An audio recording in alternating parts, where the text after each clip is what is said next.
Good morning, year 11s. As you know, we are going to start the comparative unit today, and we are going to start with the text night. The second text we'll be looking at later. So the first one that we are going to deal with is night. And night is written by Elie Wiesel.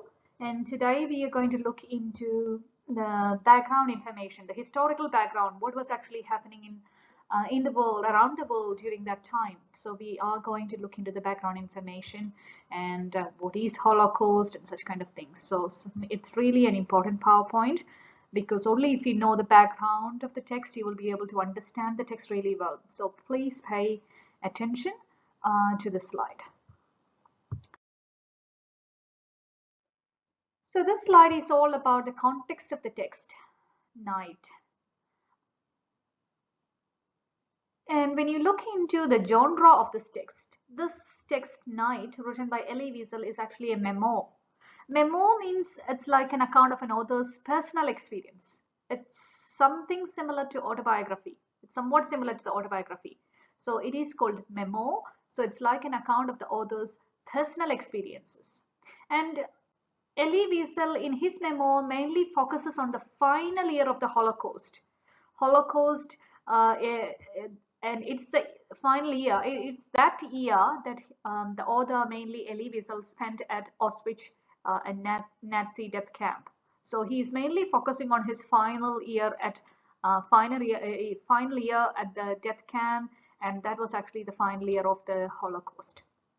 So much of this night, much of this memoir night actually takes place within a single year, 1944 to 1945, because that was the final year of Holocaust. And the Holocaust, as you know, the word means it's a complete destruction by fire. Most of you may have or should have heard about Holocaust.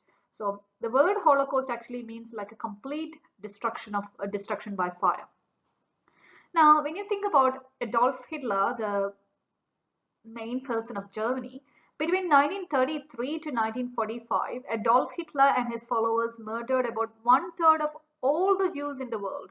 Young and old alike were killed solely because of their ancestry. Just because they were Jews, they have been killed. So, next slide.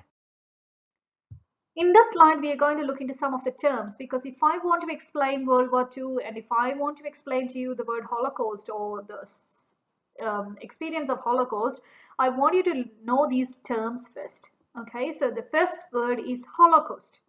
Please make sure that you're writing the spelling correctly. The word Holocaust actually means burnt offering. That was the old meaning of the word Holocaust. At first, the meaning of the word Holocaust was actually like a burnt offering, a sacrifice consumed by fire. But later, it came to know that, the Holocaust got a wider meaning with the mass killing of the people, and that's what's called Holocaust now. Genocide. Genocide is a systematic annihilation of a whole people or a nation. Mass murder or mass killing. Annihilation means mass killing or mass murder of whole people or a nation is called genocide. Next word is anti-Semitism. Anti-Semitism means it's like a hatred towards Jews. Anti-Semitic means hatred towards Jews. A prejudice against or hatred for all Jews is called anti-Semitism. And when you learn about the history, you will understand that Adolf Hitler was an anti-Semitic, like he hated Jews. The next word that you need to know is ghetto. This word has been used in the memoir a lot. So ghetto is like a confined area of a city in which members of a minority group are compelled to live because of their social, legal, or economic pressure. So they are forced to be in a particular confined area with minimum space and minimum requirements and all that, and that's called ghetto. Next word is totalitarianism. Totalitarianism means it's a total control of a country in the government's hands. So the whole country will be governed by the government. It subjugates individual rights. They won't be giving any, they won't be valuing even the human rights or individual rights of the people if it is totalitarianism. It demonstrates a policy of aggression. It's just a policy of aggression. Next word is SS. It's actually an abbreviation for a German word, and the German word is written there. It actually means protection squads. They are like squads. It's a paramilitary formation of the Nazi party initially created to serve as a bodyguard to Hitler and other Nazi leaders. So there will be together with or around Hitler, there will be bodyguards always, and they are SS. They're known as SS, or it's like an abbreviation of the German term. And that actually means the protection squads. They are the squads actually who protect the Nazi leaders. Another term that you need to know is Aryan. Aryan is actually in Nazi German, non-Jewish and non-Gypsy Caucasians were labeled Aryan. Anyone who is a non-Jewish person or a non-Gypsy Caucasian, they were labeled as Aryan. They usually had features such as blonde hair and blue eyes, and they were considered to be the most superior of Aryans, Aryan members. And they were considered as members of a master race. They were considered really superior. That is called Aryan. A number of people took really pride in tracing their ancestry to the Aryans. They always do the ancestry checks, and if they find that they are Aryans, they felt like they were really proud about it. Increasingly, these Europeans and Americans actually believed that as the descendants of the Aryans, they were superior to other race, including the Jewish or Semitic race. So that is the reason why they hated Jews. They believed that Jews are they inferior. Jews are inferior to them. Aryans considered themselves superior. So keep in mind that word Aryan, that term Aryan. Next one is concentration camp. Most of you know about concentration camps.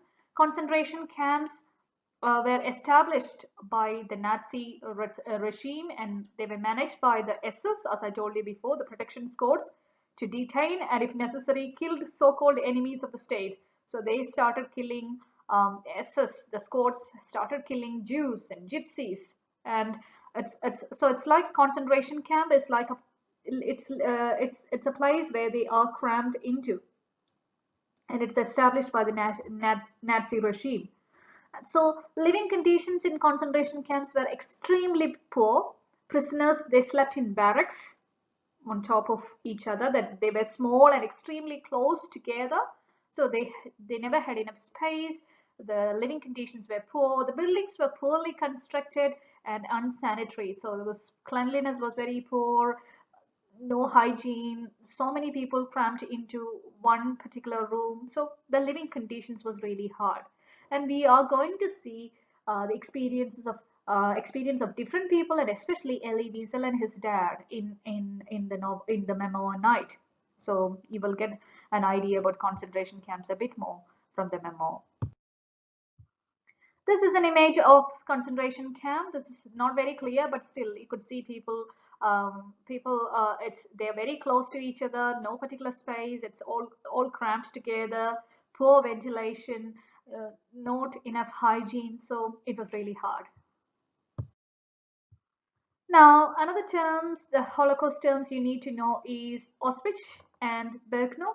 You know that Auschwitz is the largest Nazi concentration camp complex, and it's located 37 miles west of Krakow, Poland. So it's here. You could see that on the map.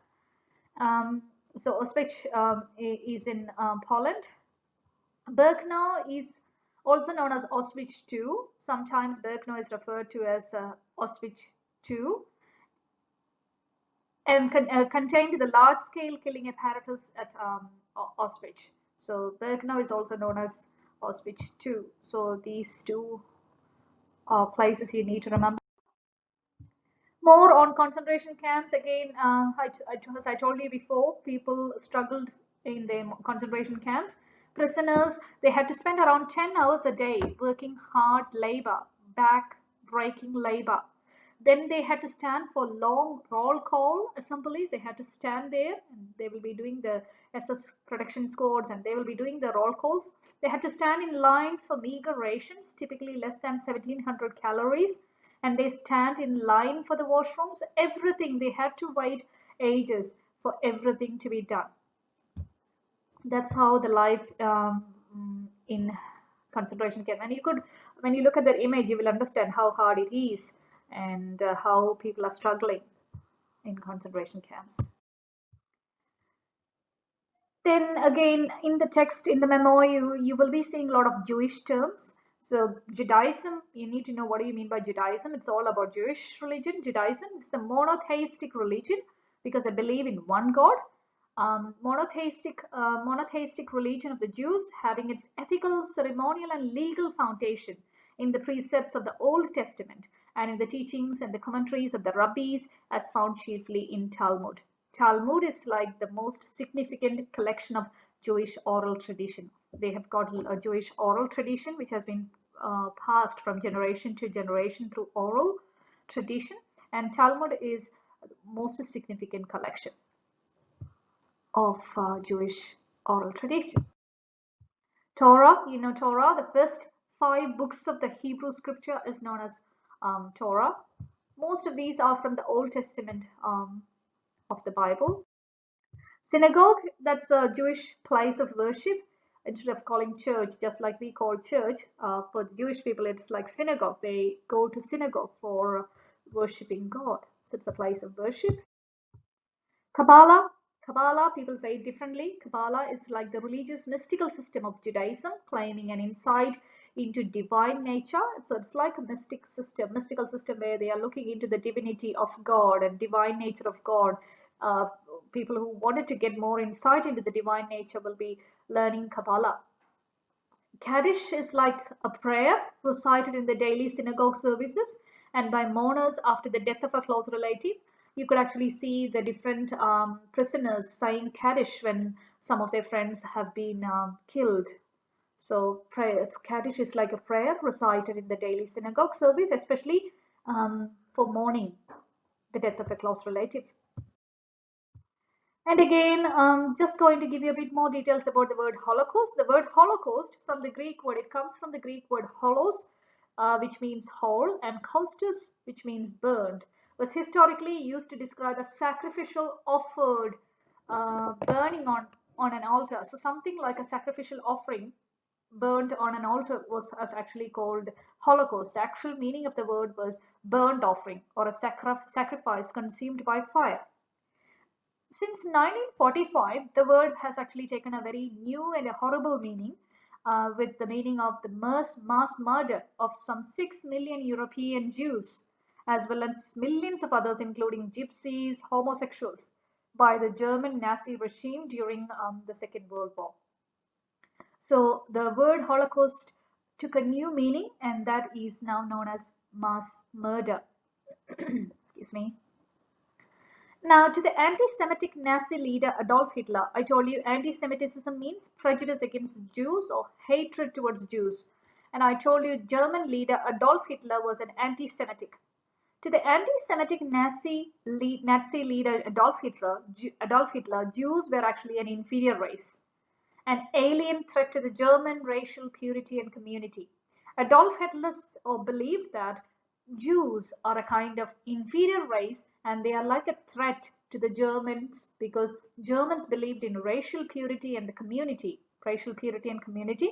And as a result, Hitler believed Jews as an inferior, and he even considered them as an alien threat to the German racial purity. After years of the Nazi rule in Germany, during which Jews were consistently persecuted, Hitler came with his final solution, now known as Holocaust. What did he do? His final solution was mass murdering of the Jews. And that is now known as Holocaust. That is Hitler's final solution, now known as the Holocaust, came to fruition under the cover of World War. So, and that happened during the Second World War time, with mass killing centers constructed in the concentration camps of occupied Poland. So they started constructing mass killing centers constructed mass killing centers in the concentration camps of occupied Poland.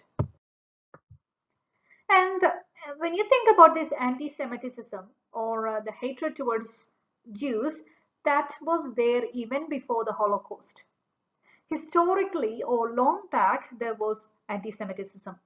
Historical anti-Semitism and Hitler's rise to power. Okay, so anti-Semitism in Europe did not begin with Adolf Hitler.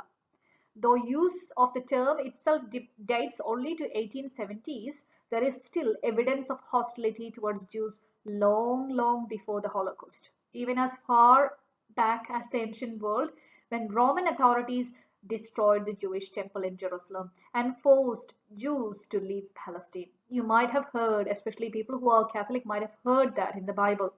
Jesus lived as a Jew in Palestine at a time of crisis. After the Romans conquered the country, they insisted that Jews not only obey Roman laws but also worship Roman gods just as the other conquered people did. When Jews refused to do so, they were labeled as stubborn people, clannish, and hostile. As pressure to accept Roman culture mounted, Jews searched desperately for a way to maintain their religious identity. Some people urged open rebellion against Rome, others, including Jesus, they argued for peace. So the anti-Semitic feelings or the anti-Semitism or the hatred towards Jews existed even long before Holocaust. So that was in the blood of people. So that was there long back, even long before Holocaust. The roots of Hitler's particularly virulent brand of anti-Semitism are unclear. Now, if you want to know a little bit background about him, Adolf Hitler, he was born in Austria in 1889. He served in the German army during World War I. Like many anti-Semites in Germany, he also blamed the Jews for the country's defeat in 1918. The First World War, he blamed the Jews for the country's defeat. Soon after the war ended, Hitler joined the Nazi German Workers' Party, which became the National Socialist German Workers' Party, NSDAP, known to English speakers as Nazis. So he joined in the Nazi Party. While imprisoned for treason for his role in the beer hall puts of 1923, Hitler wrote the memo and propaganda tract, and you know that Hitler's memo is known as Mein Kampf or My Struggle. He has written a book and it's titled as Mein Kampf or My Struggle, in which he predicted a general European war that would result in the extermination of the Jewish race in Germany. Now, after Hitler was actually obsessed with the idea of the superiority of the pure German race, which he called Aryan, and with the need of Lebensraum or living space that for that race to expand. As I told you before, the Germans, they believed in the racial purity. And here, Hitler, who was an anti-Semitic, actually had his idea, or he was against the Jews, and he believed in this kind of Aryanization or Aryan, a pure race. And he wanted a living space for that race to expand. In the decade after he was released from prison, Hitler took advantage of the weakness of his rivals to enhance his party's status and rise from obscurity to power. And on January 30th, 1933, he was named Chancellor. Chancellor is like the Prime Minister of Germany. After President Paul's death in 1934, Hitler anointed himself as Führer, becoming Germany's supreme ruler. So he became the Prime Minister or the Chancellor of Germany, the supreme ruler. And he had twin goals. He had two goals in his mind: racial purity and spatial expansion. These were the core of Hitler's worldview. And from 1933 onward, they would combine to form the driving force behind his foreign and domestic policy. His two aims actually were racial purity and spatial expansion. At first, the Nazis reserved their harshest persecution for political opponents such as communists or social democrats. The first official concentration camp opened at Dachau near Munich in March 1933, and many of the first prisoners sent there were communist. So at first, their hatred were towards their political opponents who are actually communist. Like the network of concentration camps that followed, becoming the killing grounds of the Holocaust, Dachau was under the control of Heinrich, head of the elite Nazi Guard, SS, and later chief of the German police. By July 1933, German concentration camps held almost 27,000 people in protective custody. Huge Nazi rallies and symbolic acts such as the public burning of books by Jews, communists, Liberals and foreigners helped drive home the desired message of the party's strength. So when Hitler became the chancellor, he started bringing his propaganda, and he started um, doing many things, symbolic acts such as public burning of the books by Jewish. Uh, he did the witch hunting, the communist witch hunting. Liberals and foreigners have been hunted down. So he started doing all this, and that became the strength of the party. In 1933, Jews in Germany numbered around so many, and only 1% of the total German population. During the next 6 years, Nazis took an Aryanization of Germany. I told you Aryanization means dismissing like everyone should be Aryan, that is racial purity. So what did they do? They started dismissing all the non-Aryans from the civil service, liquidating Jewish-owned business. They stopped all the Jewish-owned business and stripping Jewish lawyers and doctors of their clients. So they started Aryanization. Everyone who was other than Aryans have been dismissed from their work. Under the Nuremberg laws of 1935, anyone with 3 or 4 Jewish grandparents was considered a Jew, while those with 2 Jewish grandparents were designated half-breeds. They were considered as half-breeds. Under the Nuremberg laws, Jews became routine targets for stigmatization and persecution. They started persecuting Jews. This culminated in Kristallnacht, which is also known as the Night of Broken Glass, in November 1938, when German synagogues were burned and windows in Jewish shops were smashed. And that is known as Night of Broken Glass. All the German synagogues, I told you, it's a place of worship, they were burned, and windows in Jewish shops were actually smashed. And from some 100 Jews were killed and thousands more were arrested. From 1933 to 1939, hundreds of thousands of Jews who were able to leave Germany did, while those who remained lived in a constant state of uncertainty and fear. So hundreds and thousands of Jews actually fled to different parts. They left Germany and fled to different parts of the world.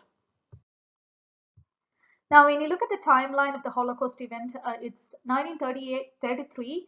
Adolf Hitler's party, Nazi party, gains control of the German government.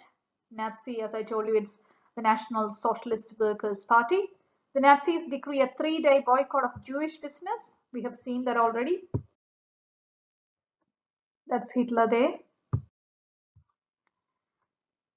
Nazis establish a concentration camp. We already talked about it. The first of many prison camps where they will confine communists. They started bringing communist, socialist, trade unions, unionist, homosexuals, gypsies, Jews, Jehovah's Witnesses, and other undesirables. All the people who were non-Aryans, they were brought into the concentration camp. Nazi laws, according to Nazi laws, they remove Jews from the German courts and civil service positions and limit the number of Jews who can attend German universities. They removed Jews from German college faculties and expelled Jews from German cultural life like film, theater, literature, music, journalism. None of these places Jews had any role. They started terminating people or Jews from all these areas. And even Jewish food preparation rituals are outlawed. Nazi laws require involuntary sterilization of mixed race children, the physically or mentally handicapped, gypsies, blacks, and others deemed racially or genetically inferior. They started targeting all these gypsies and the blacks and other inferior, genetically inferior people, even physically and mentally handicapped people, because they believed in the racial purity. Nazis, we discussed about this law. Nuremberg laws prohibit marriage and extramarital relations between Jews and non-Jews, revoke the citizenship and civil rights of German Jews, and forbid Jews to display the German flag. They were not even allowed to display the German flag. Nazi laws require Jews to report their financial assets and property. They have to report whatever they have got. All their financial assets and properties must be reported. Nazi government assumes control of all Jewish religious institutions. Nazi laws forbid Jews to practice law or medicine and required Jews to carry special identification cards at all times. They had to carry the certificate like an identification certificate similar to the one in the image with the seal of J for Jews. Jews are ordered to turn in their passports so that they can be stamped Jew. So they had to return their passport to be stamped to as Jew. And this is what we told about the broken night of broken glass, which happened in November 19, a government sanctioned night. That was actually a government sanctioned night of anti-Jewish riots during which synagogues were burned, Jewish homes were looted, Jewish business has been destroyed, and thousands of Jews were beaten, tortured, arrested, and killed. And that night is known as the night of broken glass. And you could see an image of Jewish shops and the windows broken. Nazi police arrest approximately 30,000 Jewish men for deportation to concentration camps. They started arresting Jews and started deporting them to concentration camps. Deportation actually that word means the removal of people from their areas of residency, from their home, for the purpose of resettlement. So they have been deported. They have been taken from their home, removed from their home to the concentration camps. Nazi laws banned Jewish newspapers and journals, expelled Jewish children from German schools, and barred Jews from theaters, museums, and other public gathering places. So it was like a complete ban for Jews. The Nazi government closes all Jewish business and prohibits further Jewish business activity. The government imposes a tax on Jews to pay for crystalline property damage. So they started imposing a tax on Jews for the property damage which was done by the government. But they had to keep the tax. The Nazi Gestapo. Gestapo is the German state police. You will be seeing Gestapos in the memo at night. Gestapo means the German state police. So the Nazi Gestapo assumes control of all Jewish affairs. The Nazis established detailed procedures for confiscating Jewish property. They started confiscating Jewish property and started creating procedures for that. Nazi invasion of Poland happened on September 1st, and mobile killing squads follow the advancing German army and execute thousands of Poles when the Nazi whom the Nazi regard as subhuman. They called people in there as subhuman. Thousands more are shipped to Germany as slave laborers or relocated within Poland to provide open space for German settlement. So Nazi people, Germany invades Poland. Germany invaded Poland, and that's how World War II began in Europe on September 1st, 1939, when Germany invaded Poland. So if we know the history, World War II actually began like that when Germany invaded Poland. Nazi forces round up approximately 3 million Polish Jews and confine them in urban ghettos. Polish Jews are required to wear the Star of David. In German, the Nazi initiate a euthanasia program to kill institutionalized and handicapped patients who are deemed incurable. So all the handicapped patients and physically and mentally challenged people, they all have been deemed incurable, and they initiated euthanasia and killing of those people. Nazi conquest of Europe. Anti-Jewish policies are imposed in Nazi-occupied Denmark, Norway, Holland, Belgium, Luxembourg, France, and in other European countries under Nazi domination. And in 1941, Nazi invasion of the Soviet Union. They invaded Soviet Union, following the advancing army exterminate Jews, Gypsies, communists, and other undesirables. More than 1 million people were massacred at that time. Extermination camps with gas chambers for mass executions are constructed in Poland at Auschwitz and Birkenau. So in Poland, 2 centers they have created. Not just 2, but we are looking in the memo, we are basically looking at Auschwitz and Birkenau. Nazi leaders meeting in Wannsee outside Berlin adopt a policy of mass execution as the final solution of the Jewish question. So Hitler's final solution was mass murdering of Jews, and that is known as Holocaust. Deportation of Jews from Nazi-occupied and Nazi-dominated countries across Europe to the extermination camps in Poland begins during that time.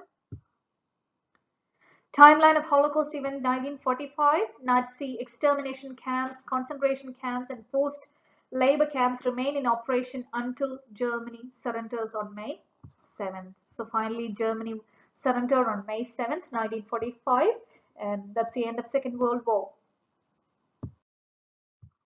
And you could see Elie Wiesel, that circle, that is Elie Wiesel, and you could see the concentration camps, and they are in barracks, lying down, all crammed together. Elie Wiesel is the author of Night, and as you know, this is like his autobiography. It's like he is counting his own personal experience. So he is the main character, and he is the writer.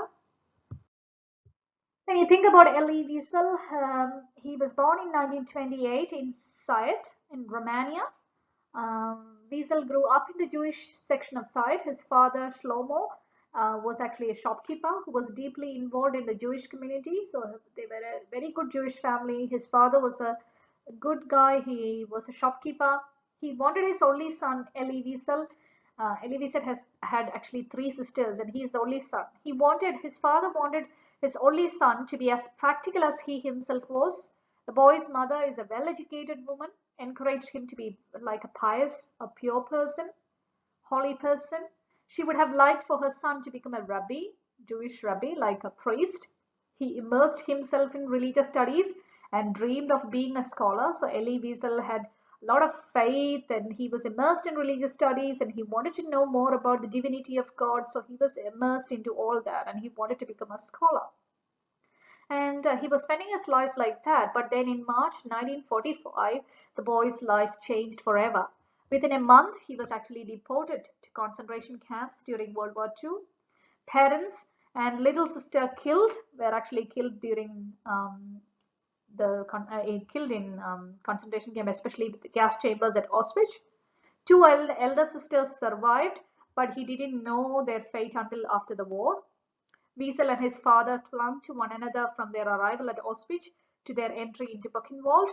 There, his father developed a disease called dysentery. It's like a tummy upset kind of disease. It's a dysentery disease, and he died just 3 months before liberation. Elie survived Auschwitz, Buna, Buchenwald, and all these concentration camps. He survived all this, and he was finally liberated in April 1945. So basically, in this memoir, we actually see his experience, his life in Siet, and then how he has been transferred or deported to concentration camps, and then his life in concentration camps, and finally, we could see his liberation in April 1945. After the war, Wiesel was sent to, after he was liberated, he was sent to France along with 400 other child refugees. At the border, the children were asked if they wanted to become French citizens, but Wiesel was unable to understand the question, and he did not respond because he didn't understand the question. He did not respond, and as a result, he was stateless until 1963 when he later became a US citizen. Over the next few years, Wiesel studied French, and he continued his Jewish studies and took classes in philosophy and literature. For Wiesel, the French language actually, or the learning of the French language actually offered a new beginning, a new possibility, and a new world. Although he eventually became a reporter who wrote articles in Hebrew, Yiddish, and English, which he learned in 1952 on a trip to India, all of his books except Night have been written in French. So he was well versed in French. On one assignment in 1954, he met the French Catholic writer Francois Mauriac, who not only urged the young reporter to write about his experiences, but also helped him find a publisher. And that's how 2 years later, Wiesel completed the first version of Night. After it was condensed and translated from Yiddish into French, Maurits wrote the foreword. You have to read the foreword, it's a good one. So try and read the foreword in the text, so that will also give you some background idea. And again, this text or this memo at Night was actually published in 1955. 1978, he appointed chair of Presidential Commission on the Holocaust, later renamed U.S. Holocaust Memorial Council. In 1985, he awarded Congressional Gold Medal of Achievement 86 he got a Nobel Peace Prize, and he continues to write plays, memoirs, essays, and short stories even today. So this is it's actually a sad story about Elie Wiesel. Eliezer is his name. So I hope you got a background about the text night. So please make sure that you are taking notes on these, and and try and do maybe a poster about the background poster, and that will help you to memorize all this and to get some ideas about background of the text before we look into the text. All right, guys, see you later then.